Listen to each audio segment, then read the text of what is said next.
Sika était connue dans toute la ville pour sa beauté exceptionnelle. Elle était la fille unique de Monsieur Koffa, un riche homme d'affaires très respecté. Monsieur Koffa avait tout fait pour donner à sa fille une vie privilégiée. Il lui offrait des vêtements de grande marque, des bijoux scintillants, et la meilleure éducation que l'argent pouvait acheter. Malgré cette vie parfaite en apparence, Sika ne se sentait pas heureuse. Elle était étouffée par les attentes de ses parents. Son père voulait la marier à un homme très riche, un de ses partenaires d'affaires, mais Sika ne l'aimait pas. Elle rêvait d'un autre destin, d'une vie où elle pourrait suivre ses propres choix et non ceux imposés par sa famille. Un jour, après une dispute avec ses parents à propos de ce mariage arrangé, Sika décida de sortir pour se changer les idées. Elle invita sa meilleure amie, Afi, à l'accompagner. Afi était son soutien constant, toujours prête à l'écouter et à l'aider à s'évader du poids de ses problèmes. « Allons quelque part où personne ne nous attendrait », proposa Sika. Afi, intriguée, suggéra une promenade jusqu'au dépotoir de la ville, un lieu que les riches évitaient soigneusement. L'idée sembla étrange à Sika, mais elle accepta. Elle voulait voir autre chose que le luxe qui l'entourait au quotidien. Le dépotoir était situé en périphérie de la ville, loin des belles maisons et des rues bien entretenues. L'odeur était âcre et difficilement supportable. Des monticules de déchets jonchaient le sol, et des oiseaux tournaient autour, cherchant de la nourriture. Sika se bouchait le nez, mais quelque chose dans cet endroit la fascinait.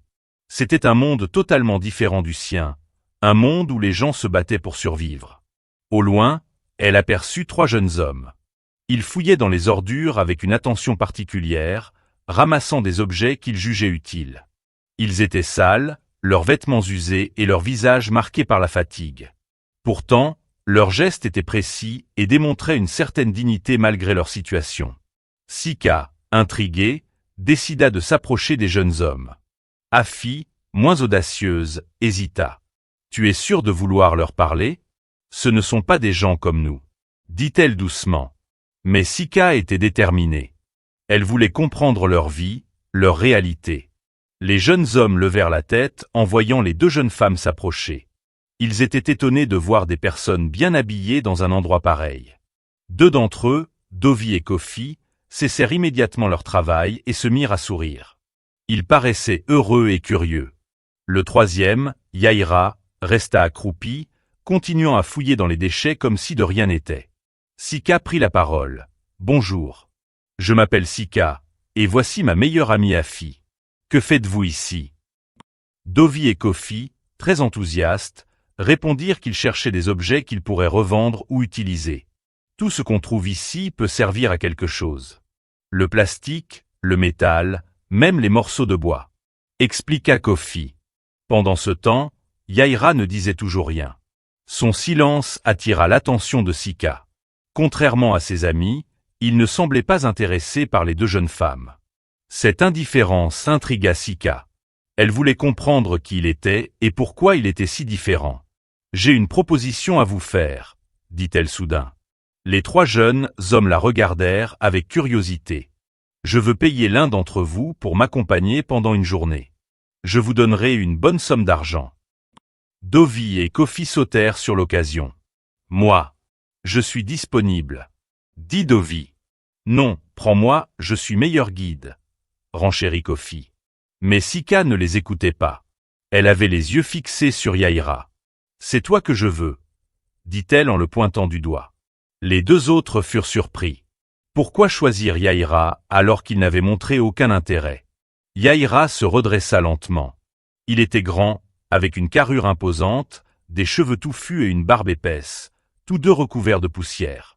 Son visage était dur, mais ses yeux trahissaient une intelligence vive. « Pourquoi moi ?» demanda-t-il calmement. « Parce que tu es différent, » répondit Sika sans hésiter. Sika sortit de son sac une liasse de billets et annonça « Je te donne 200 000 francs CFA si tu acceptes de m'accompagner. » Dovi et Kofi étaient bouche bée. Une telle somme était inimaginable pour eux. Ils se mirent à supplier Yaira d'accepter. Mais ce dernier secoua la tête. « Non, je ne suis pas intéressé. » Sika, surprise par ce refus, insista. 300 000 francs CFA. Yaira ne réagit pas. 500 000 francs CFA, dit-elle enfin, pensant qu'une telle somme le ferait changer d'avis. Cette fois, Yaïra leva les yeux vers elle. Très bien. J'accepte. Mais à une condition. Laquelle? Demanda Sika, impatiente. L'argent ira directement à mes 2 amis ici présents. Pas à moi. Cette réponse stupéfia tout le monde. Dovi et Kofi, ébahis, regardèrent leur ami comme s'il venait d'une autre planète. Tu es sûr, Yaïra? C'est beaucoup d'argent. Lui dit Dovi. Oui, je suis sûr. Prenez l'argent et faites-en bon usage. Sika, à la fois intriguée et impressionnée par cet acte d'altruisme, accepta la condition. Elle donna les 500 000 francs CFA à Dovi et Kofi, qui la remercièrent avec des larmes de gratitude. Yaïra, lui, ne montra aucune émotion. Il se contenta de leur adresser un léger sourire avant de suivre Sika hors du dépotoir. Une fois arrivée chez elle, Sika observa Yaïra attentivement. Ses vêtements étaient en lambeaux, ses cheveux en bataille, et sa barbe épaissement touffue le rendait presque méconnaissable. Pourtant, malgré son apparence négligée, Sika pouvait percevoir quelque chose de spécial en lui, une dignité cachée et une allure naturelle qui ne demandaient qu'à être révélées. Déterminée à lui donner une nouvelle apparence, elle décida de l'emmener directement chez son coiffeur préféré. C'était un salon de renom, fréquenté par les élites de la ville. Lorsqu'ils entrèrent, le personnel les regarda avec surprise. Yaïra contrastait fortement avec les clients habituels. Mais Sika, avec sa présence assurée, leur ordonna de s'occuper de lui sans poser de questions. Le coiffeur était sceptique au début, mais lorsqu'il commença à travailler, il fut impressionné par la transformation progressive de Yaïra. Ses cheveux furent soigneusement taillés, sa barbe élégamment sculptée, et son visage, une fois nettoyé, révéla des traits marqués par la force et la douceur. Pendant tout ce temps, Yaïra restait silencieux, observant son reflet dans le miroir avec un mélange de curiosité et de réserve. Une fois la coupe terminée, Sika l'emmena dans une boutique haut de gamme pour lui acheter de nouveaux vêtements. Elle choisit avec soin des tenues qui mettaient en valeur sa carrure imposante et sa peau ébène. Yaïra, qui n'avait jamais porté de vêtements aussi luxueux, se sentait mal à l'aise. « Pourquoi fais-tu tout cela pour moi ?» demanda-t-il finalement. « Parce que je veux te montrer sous ton meilleur jour », répondit Sika avec un sourire. Mais en réalité, elle était elle-même surprise par l'attention qu'elle lui portait. Ce n'était plus seulement une expérience pour elle. Yaïra éveillait en elle des émotions qu'elle n'avait jamais ressenties auparavant. De retour chez elle, Sika demanda à Yaïra de se présenter devant un miroir pour admirer le résultat final. Lorsqu'il se vit, Yaïra fut bouleversé. Il avait l'impression de ne plus être le même homme. Pour la première fois depuis longtemps, il se sentait digne. Sika, de son côté, était en admiration devant cette transformation.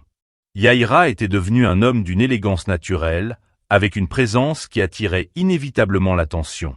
Mais ce qui la touchait le plus était son humilité, qui restait intacte malgré ce changement spectaculaire. Pourtant, Sika tentait de cacher ses sentiments naissants.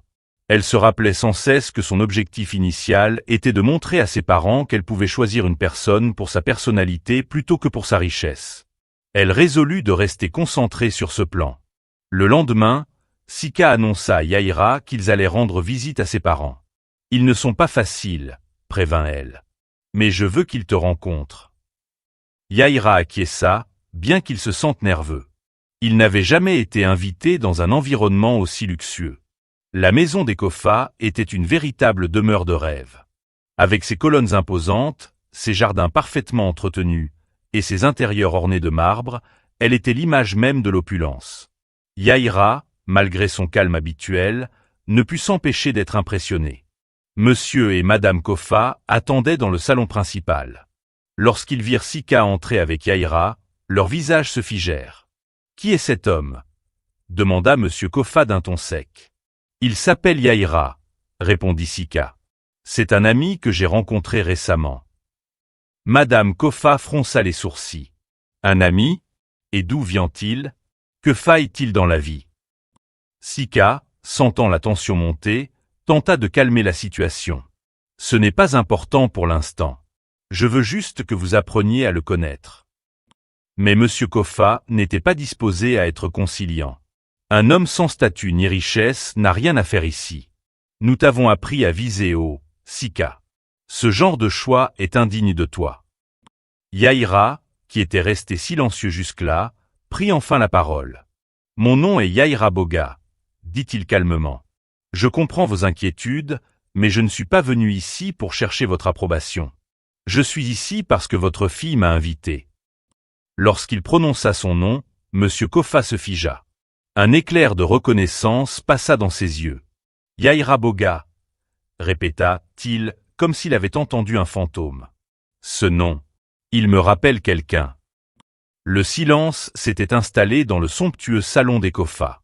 Monsieur Kofa, assis dans son fauteuil en cuir, ne quittait pas Yaïra des yeux. L'évocation du nom Boga semblait l'avoir plongé dans une profonde réflexion. Finalement, d'une voix plus douce que précédemment, il brisa le silence. « Parle-moi de ton père. » Qui était Boga? Yaïra prit une profonde inspiration avant de commencer. Ses yeux, d'habitude calmes et réservés, reflétaient une tristesse contenue. Mon père, Boga, était autrefois un homme respecté, connu pour sa générosité et son sens des affaires. Il a bâti un empire à partir de rien, tout comme vous, Monsieur Kofa. Mais il était différent. Il croyait fermement que sa richesse devait servir à aider les autres. Monsieur Kofa hocha la tête, ses souvenirs remontant à la surface. Yaïra continua. « Mon père vous connaissait bien. Il m'a raconté qu'il avait rencontré un jeune gardien ambitieux, travaillant dur mais sans ressources. Il vous a tendu la main, vous a offert un capital pour lancer votre première entreprise. » Les yeux de Monsieur Kofa s'élargirent. « C'était lui? C'était ton père? Boga m'a sauvé la vie.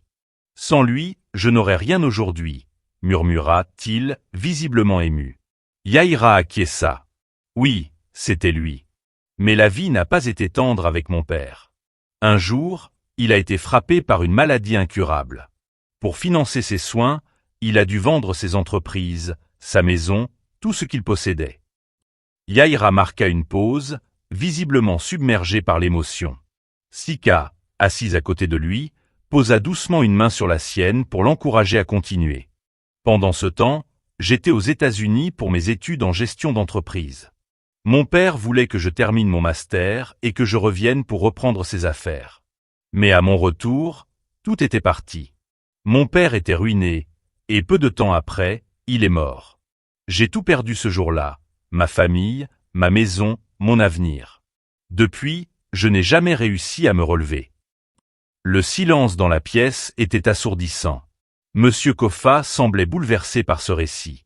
Madame Kofa, d'habitude froide et distante, avait les larmes aux yeux. Sika, elle, ressentait un mélange d'admiration et de tristesse. Elle comprenait enfin pourquoi Yaïra était si humble, si réservée. Sa dignité, malgré les épreuves, était remarquable. « Yaïra, » dit Monsieur Kofa après un long moment, « je suis sincèrement désolé pour ce que ton père et toi avez traversé. Boga était un homme exceptionnel. Je lui dois tout, et aujourd'hui, je veux rendre ce qu'il m'a donné. » « Que voulez-vous dire ?» demanda Yaïra, les sourcils froncés. « Je vais t'aider à reconstruire ta vie, » répondit Monsieur Kofa avec une détermination nouvelle. « Je vais utiliser mes ressources pour t'offrir une nouvelle chance, comme ton père l'a fait pour moi. » Madame Kofa, bien qu'hésitante au début, approuva les paroles de son mari. « Oui, » ajouta-t-elle, « c'est la moindre des choses que nous puissions faire. » Yaïra était visiblement ému, mais il garda son calme habituel. « Merci, » dit-il simplement, « mais je ne veux pas de charité. Si vous voulez vraiment m'aider, traitez-moi comme un partenaire, pas comme un assisté. » Ces mots impressionnèrent Monsieur Kofa, qui vit en Yaïra le même esprit ambitieux et intègre que son père. « Très bien, » dit-il en souriant. « Nous travaillerons ensemble pour bâtir quelque chose de nouveau. » Sika, quant à elle, était submergée par les émotions. Elle avait été touchée par l'altruisme de Yaïra, par sa résilience face aux épreuves. Elle comprenait maintenant pourquoi il avait refusé son argent au début. C'était un homme d'honneur, un homme qui ne cherchait pas à profiter des autres. Cette révélation éveilla en elle un amour qu'elle n'avait jamais ressenti auparavant. Elle ne pouvait plus nier ses sentiments pour lui. Le soleil se couchait sur la somptueuse maison des Kofa, enveloppant le jardin d'une douce lumière dorée. Yaïra et Sika se tenaient la main, leur regard rempli d'espoir pour l'avenir. La route avait été longue et semée d'embûches, mais ils avaient trouvé en eux la force de surmonter les épreuves. Avec l'approbation de ses parents, Sika avait avoué ses sentiments pour Yaïra. Ce dernier, touché par son honnêteté et sa sincérité, avait répondu qu'il ressentait la même chose. Leur amour était né d'une compréhension mutuelle, d'un respect profond et d'une admiration réciproque. Monsieur Kofa, fidèle à sa promesse, avait mis en place un plan pour relancer Yaïra sur la voie du succès. Il lui avait offert un poste clé dans l'une de ses entreprises, mais Yaïra avait insisté pour travailler dur et gravir les échelons par ses propres efforts. Sous la tutelle de Monsieur Kofa, il apprit à naviguer dans le monde des affaires, apportant avec lui des idées innovantes et une éthique de travail exemplaire. Au fil des mois, Yaïra réussit à reconstruire sa vie, non seulement pour lui-même, mais aussi pour honorer la mémoire de son père. Sika, de son côté, continua à le soutenir, jouant un rôle actif dans ses projets et apportant une touche de créativité et d'énergie. Ensemble, ils devinrent un couple emblématique, inspirant leur communauté par leur histoire d'amour et de résilience. Leur mariage, organisé dans la maison des Kofa, fut un événement grandiose qui réunit les familles, les amis et les connaissances. Les deux jeunes hommes qui partageaient autrefois le dépotoir avec Yaïra furent parmi les invités d'honneur. Monsieur Kofa les avait aussi aidés à trouver du travail, leur offrant une nouvelle chance dans la vie. Au milieu des festivités, Sika prit la parole pour adresser un message à tous les présents. « Cette histoire n'est pas seulement celle de Yaïra et moi, » dit-elle avec émotion. « C'est une leçon pour nous tous.